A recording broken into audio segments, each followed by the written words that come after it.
Hello everyone, welcome to today's story. A peaceful return to the farm suddenly turned into a nightmare when fire devoured Lytuna's house and little Henry was trapped inside. In that moment of despair, Alex did the unthinkable. He ran straight into the flames. But will his courage be enough to save Henry? Can Lytuna ever find peace after facing such terror? And will this night of fire change the bond between them forever? Stay with us until the end to witness how this story unfolds. Don't forget to subscribe and help us reach 1,000 followers. Your support gives us the strength to share more stories filled with love, struggle, and hope. The farm welcomed them back with a silence that felt fragile, like glass about to break. Lytuna stepped across the threshold, her arms trembling as she held Henry close, as if letting go might invite fate to steal him again. Alex followed quietly, his presence steady, a shadow of strength behind her fragile frame. The air smelled of earth after rain, but beneath it lingered the smoke of memory, the fear of losing what mattered most.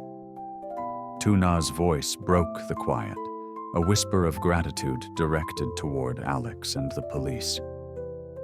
She confessed she would not know how to live had Henry not been found. Her words trembled, yet each syllable wrapped around the child like an invisible shield.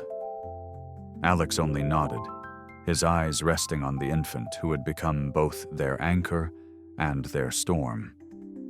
They moved inside, adjusting small things, turning on the fan, preparing food, rocking Henry gently.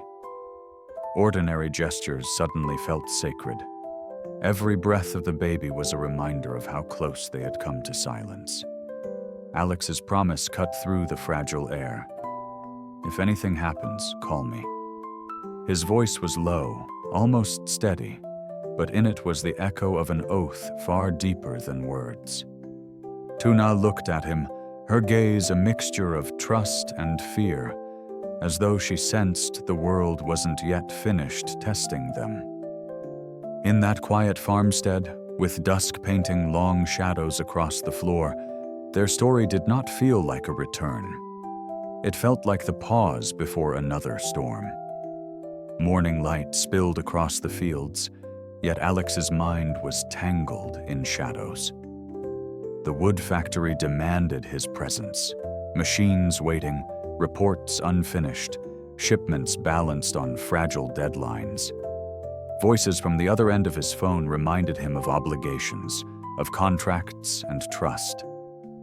Still, every time he looked at Lytuna, weary but clinging to Henry as if the child were the last thread holding her together, he knew where he needed to be.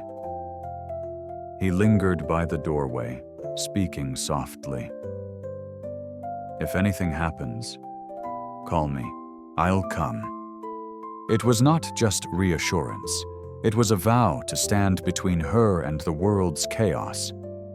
His gaze lingered on Henry's small, rising chest, and the rhythm of that fragile breathing seemed louder than any machine.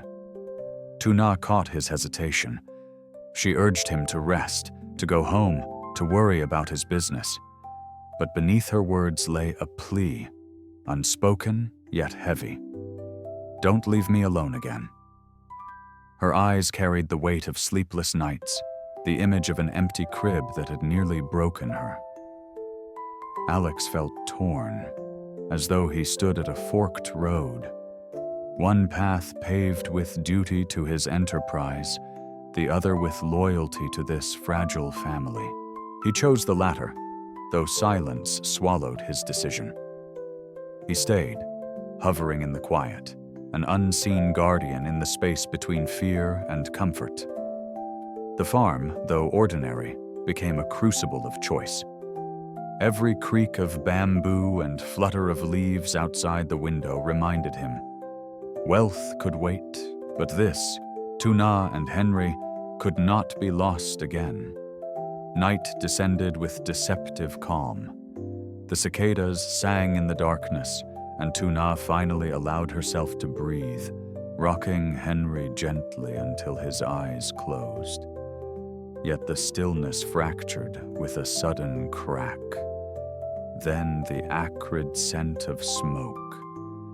Flames licked the wooden walls, first faint, then wild, devouring the silence. "Henry!" Tuna's scream split the air, her hands trembling as she reached for the child. But the fire spread too quickly, choking the room with heat and smoke. In a cruel instant, Henry was trapped, his small cries swallowed by the roar of burning timber. Alex did not pause to think. His body moved before his mind caught up, plunging into the inferno.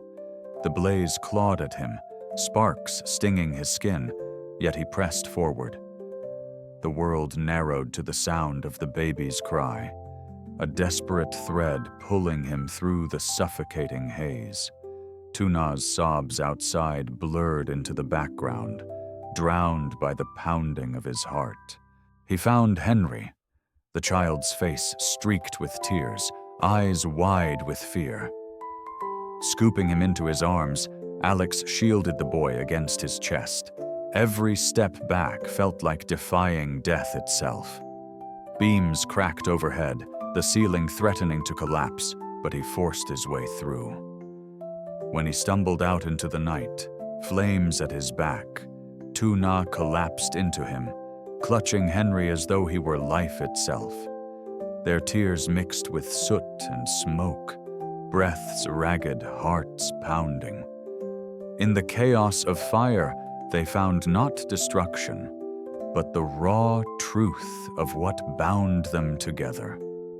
The night smelled of smoke long after the flames had been smothered. Ash clung to the edges of the farm, drifting like fragile snow over the broken timbers. Tuna sat on the ground, Henry pressed against her chest, rocking him with the rhythm of a heart that had nearly stopped. Her tears had not dried. They slipped silently down her soot-streaked face, each one carrying the memory of almost losing everything. Alex sat nearby, his hands burned in patches, his shirt torn, his breath uneven. Yet his eyes stayed fixed on Henry, as though the sight of the boy's tiny chest rising and falling was the only medicine his body needed. He didn't speak. There were no words that could hold the weight of what had just happened. The police arrived, their presence steady, but their voices distant, drowned beneath the quiet sobs of relief. Questions were asked, but Tuna barely heard them. Her whole world was the warmth of her child's skin, the sound of his breathing. Alex finally broke the silence with a whisper. "You're safe now." His voice was rough, scraped by smoke and exhaustion, but it carried the certainty of a vow renewed in fire. Tuna turned to him, eyes shimmering with gratitude and something unspoken, an ache that felt deeper than words. The farm had been scarred, yet in the charred ruins was a strange resilience. Between the cracks of fear and exhaustion lay a fragile hope. If they had survived this, perhaps they could survive anything. Days later, calm began to seep back into the farm, though the scent of smoke still lingered faintly in the air. Henry slept fitfully, his small fists twitching as though dreams still carried the echoes of fire. Tuna moved quietly around the house, tidying, her eyes lingering on the boy's face with a devotion sharpened by loss. One evening, Alex arrived carrying something cradled in his arms. A wooden crib, worn smooth by time, once used by his sister's children. It was not new nor grand, but it carried the weight of memory and care. "He's learning to crawl," Alex murmured, setting it down. "The bed is too dangerous now." Tuna's breath caught, She reached out, brushing her fingers over the rails, the pale wood gleaming softly in the fading light. It was more than furniture. It was a gesture, a promise of safety, a way of saying I will not let him fall again. Her throat tightened, and she whispered, "You think of everything." Together they placed Henry inside. The baby stirred, opened his eyes briefly, then settled into the snug space. Watching him, Alex's expression softened, a rare tenderness breaking through the usual steadiness of his face. The crib seemed to cradle not only the child, but their fragile hope, holding it steady against the tremors of the past days. In that moment, the chaos of factories, the weight of work, even the memory of flames all fell away. What remained was simple. A man, a woman, a child, and a silent vow carved into the grain of wood and the rhythm of their hearts. The kitchen filled with the soft clatter of knives and spoons, the hiss of boiling soup, and the faint aroma of chicken broth rising like a balm. Lytuna moved slowly, her gestures tender yet hesitant, while Alex worked beside her, sleeves rolled up, handling the chicken with surprising ease. The simple act of cooking together carried a strange intimacy, each chop, each stir, echoing louder than spoken words. When the table was finally set, they sat across from each other, Henry sleeping peacefully in his new crib nearby. The flicker of the oil lamp painted their faces in warm amber light. For a moment there was silence, the kind that holds both comfort and weight. Alex broke it softly. "About your ex-mother-in-law," he said, voice low but steady. "She did wrong, but maybe she was only blinded by missing her grandchild." His gaze lingered on Lytuna, patient, yet urging, "Perhaps forgiveness will lighten your heart more than punishment ever could." Lytuna's chopsticks froze halfway to her lips. Forgiveness? How could she forgive the terror of losing her child, the nights she spent trembling with fear? Yet as she glanced at Henry, safe and breathing beside them, her heart stirred with conflict. Her eyes flicked back to Alex. His calm persistence was not a demand but an invitation, a hand reaching into the tangle of her pain. Tears shimmered but did not fall. She nodded faintly, torn between memory and mercy. In that small dining room, forgiveness did not arrive, but the seed of it was quietly planted, rooted in the warmth of food, the echo of trust, and the steady presence of someone unwilling to leave. Night returned, this time without fire, only the slow hum of crickets and the gentle rustle of bamboo outside. Henry slept in the crib, his breath soft and steady, as though untouched by the chaos of days past. Lytuna lingered beside him, smoothing his blanket, reluctant to let the moment slip away. Alex stood near the door, his figure framed by the pale lantern light. His voice was quiet, almost hesitant. "I should go. My mother will worry." Lytuna turned, her eyes reflecting the faint glow, carrying gratitude and unspoken fear. She wanted to ask him to stay, but the words dissolved before reaching her lips.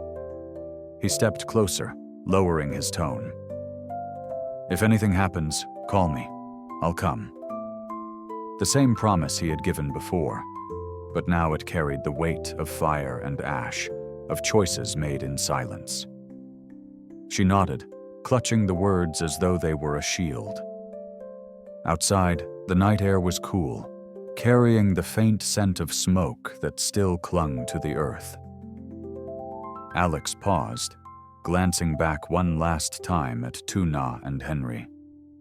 Their silhouettes against the soft glow of the lamp etched themselves into his memory. Then he walked into the dark, leaving behind not emptiness, but a lingering vow. Lytuna whispered to the sleeping child, "We survived." Her voice was a lullaby and a confession. In that fragile quiet, she understood happiness was not an untouched calm, but the courage of those who step into storms to bring you back to safety. Lytuna và Alex đưa bé Henry trở về nông trại sau biến cố bị bắt, lòng tràn đầy biết ơn, cảnh giác và niềm vui hạnh phúc khi tìm được con. Alex luôn kề bên, vừa gánh trách nhiệm công việc vừa lựa chọn ở lại để bảo vệ Tử Na. Nhưng bình yên chưa được lâu thì sóng gió ập đến. Một đêm, căn nhà của Tử Na bất ngờ bị phóng hỏa, ngọn lửa dữ dội bao vây. Henry mắc kẹt trong biển lửa. Trong giây phút sinh tử, Alex bất chấp nguy hiểm lao vào cứu lấy đứa trẻ. Sau biến cố, anh mang tặng Henry chiếc nôi đầy ý nghĩa thay lời cảm ơn bảo vệ. Bữa cơm giản dị trở thành khoảnh khắc lặng lẽ, nơi Tử Na đứng giữa ranh giới tha thứ và dây dứt.